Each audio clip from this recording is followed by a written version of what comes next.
All right. Hi, guys. So today we're going to be talking about our hypothalamus and pituitary glands. So to begin, our hypothalamus is up here, and this is the link between between our nervous and endocrine system. So our hypothalamus is what allows communication. And so then down here we have our posterior pituitary and our anterior pituitary.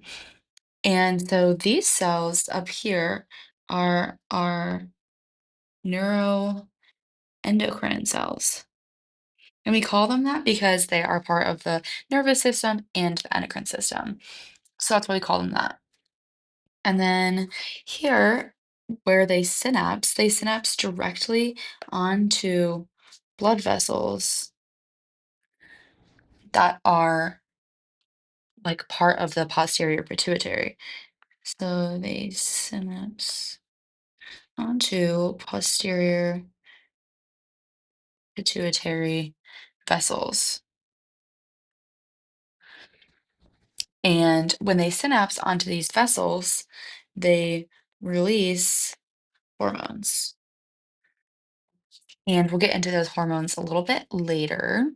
But yeah, so then if we move down here, this is where we get into those hormones. So when it synapses directly onto the posterior pituitary, then it releases oxytocin and ADH, also called vasopressin. So our oxytocin allows for smooth muscle cells in the breast and uterine tissue to contract, and then our ADH allows for water reabsorption. So that's how our neural inputs um, like regulate the posterior pituitary. So we move down here and we have our anterior pituitary. And for anterior pituitary, that's where our cells, um, or sorry, hormones travel down into through what's called a portal vessel. So this is the portal vessel, and this connects the capillary beds. And it allows hormone 1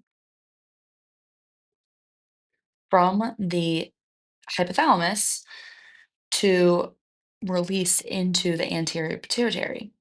So our hormone 1 cells activate hormone 2 cells. And our hormone 2 cells are right in here in our anterior pituitary.